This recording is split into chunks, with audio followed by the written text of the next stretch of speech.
2 weeks after a college student disappeared, police made a disturbing discovery in a canyon.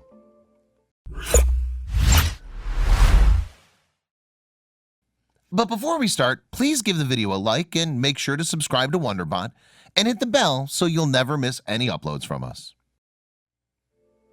It's been 2 weeks since college student Mackenzie Lueck vanished in the dead of the night. And as Utah investigators continue the desperate search for answers, they turn their attention to a secluded canyon.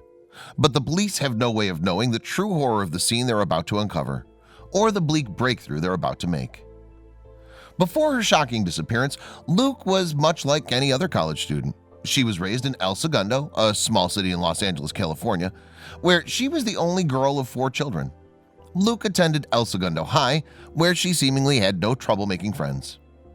While at Segundo High, Lueck and Barbie both swam and played water polo. The pair clearly loved the water then, and sometimes they'd spent hours in the pool. But aside from sport, Lueck also had philanthropic interests, having helped set up the school's breast cancer awareness club. Barbie remembers that she and Lueck established the club to help with their college applications. But Lueck's involvement in such a charitable endeavor may have also been an early indication of her interest in women's healthcare.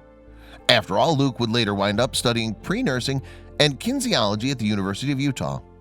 And so after moving from California to Salt Lake City, where the University of Utah is based, Lueck threw herself into college life. During the spring of 2015, for instance, she joined Alpha Chi Omega. It was there that Lueck met Carly Riley, who would serve as her sorority mentor. Riley told the Salt Lake Tribune that when she first met Lueck, she'd been eager to get to know her. "I was drawn to her outgoing and positive personality," Riley said.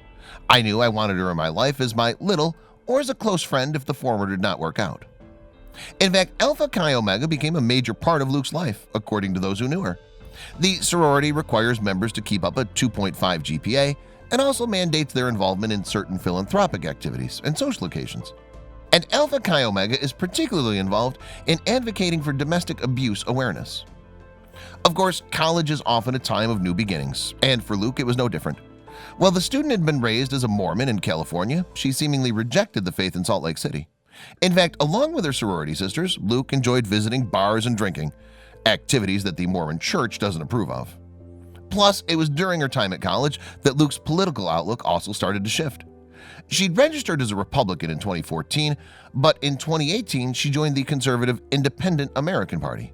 What's more, Lueck became vocal about female issues, celebrating female suffrage on Facebook and encouraging women to embrace their bodies. So it's safe to say that Lueck was just finding herself in the summer of 2019 when everything came crashing down. In the early hours of Monday, June 17, 2019, Lueck touched down in Salt Lake City after attending her grandmother's memorial service in California. And she reportedly messaged her mom at 1 a.m. after her plane landed. Then cameras at Salt Lake City International Airport captured Lueck exiting the departure terminal after 2 a.m. Another still from security footage shows the student wheeling her bags. After leaving the airport, as police later revealed, Lueck ordered a lift to North Salt Lake City. But after the driver dropped the student off at a park, she vanished without a trace. On the 20th of June, Lueck was reported missing. And almost a week later, Tim Doubt, Salt Lake City Assistant Police Chief, issued a statement about her disappearance to the press.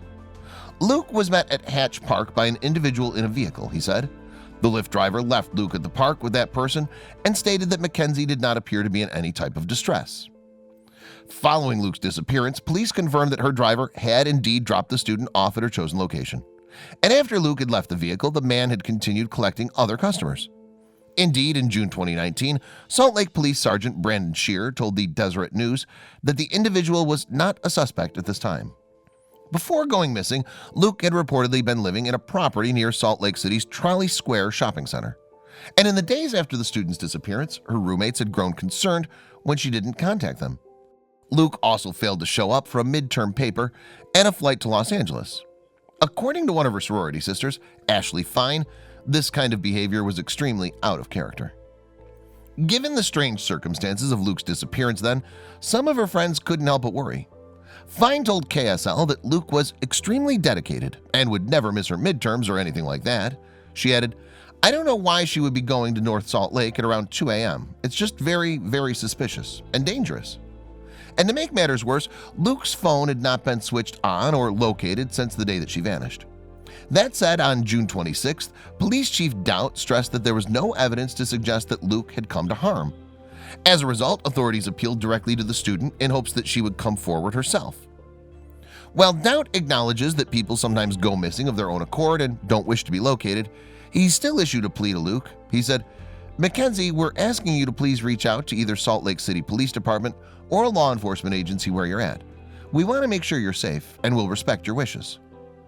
Plus, Luke's loved ones also released a heartfelt statement in the wake of her disappearance.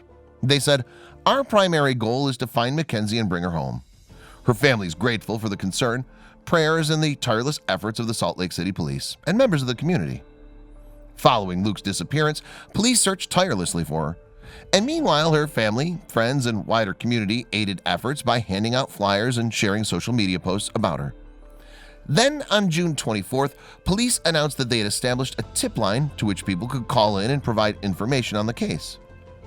At this time, Salt Lake Police Sergeant Shearer told Deseret News, "We're not sure what the case is. We've still not found any evidence that Luke's in danger, that she's been harmed specifically." But that said, Shearer also admitted that authorities were very concerned. Then, a few days later, there was a breakthrough on Luke's case, although it was an extremely bleak one. On June 28th, police took into custody a 31-year-old male who was a suspect of obstructing justice, abduction, murder, and desecration of a human body.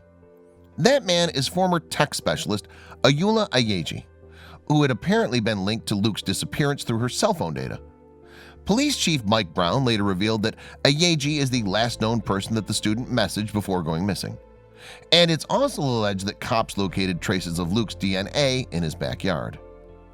After being arrested, Ayeji was held without bonds. Brown revealed that the suspect's neighbors had claimed that they'd witnessed him setting something alight with gas behind his property on June 17th and 18th. And according to Brown, an examination of the alleged burn site turned up more evidence relating to Luke's case. While authorities scoured Ayeji's backyard, they apparently discovered several charred items that were consistent with personal items of Mackenzie Lueck, Brown claimed. What's more, cops reportedly found burnt material that was confirmed to be human tissue matching the missing student's DNA. Given such grim evidence, then, Luke's disappearance was now being treated as a homicide investigation. Of course, this devastating news sent shockwaves throughout Luke's community. And as a result, Salt Lake City's mayor, Jackie Biskupski, issued a statement in relation to the case. "As a mother and a mayor, my heart breaks for the Lueck family," she said. "Today, all of Salt Lake City mourns for them and stands ready to offer support." After Ayeji's arrest, meanwhile, there was speculation in the media regarding his past behavior. His estranged wife, Tanisha, alleged that he'd been abusive and aggressive towards her during their relationship, for instance. And she also claimed that the man had regularly threatened to have her kidnapped and killed if she'd failed to comply with his demands. The Salt Lake Legal Defender Association stressed, however, that when it comes to Luke's case, Ayeji is not yet guilty. The facts of this matter will be established in due course through the process of the criminal justice system, it said in a statement. Then, almost 2 weeks after Luke vanished, there was another grim breakthrough in the case. Around 90 miles north of Salt Lake City, police had begun searching Logan Canyon, and there investigators discovered a body which forensic experts subsequently confirmed as that of the missing student. Commenting on the development in a statement, Brown said that he was relieved and grief-stricken. Plus, the police chief added, "I spoke with Mackenzie's family this morning. Despite their grief, we hope this will help them find some closure and justice." In the days following the discovery of Luke's remains, more details emerged about exactly how the student's life had been cut tragically short. At a press conference on July 10th, District Attorney Sim Gill revealed that Luke's body had been burned and abandoned in the canyon. Meanwhile, her arms had been tied behind her back with a cord and a zip tie. According to Gill, Luke had suffered a blow to her skull, from which she had likely died immediately. Said fatal injury had occurred on the left side of the young woman's head, where investigators had found a 2-inch puncture, and a portion of the student's scalp was gone too. At the same press conference, authorities confirmed their belief that it had been Ayeji whom Luke met in the park after leaving her Lyft ride, and consequently, he'd been officially charged with the 23-year-old slaying and abduction. But police did not reveal any information about the nature of the relationship between the victim and the alleged perpetrator. At the time of the conference, Ayeji had not yet entered a plea. It was also not known if he'd found an attorney that would be able to take on his case. Gill, meanwhile, insisted that there was still an ongoing investigation and refused to answer questions about any prior history between Ayeji and Lueck. Ayeji made his first appearance in court on July 15, 2019, and if convicted, the alleged killer could be handed the death penalty, which is legal in the state of Utah.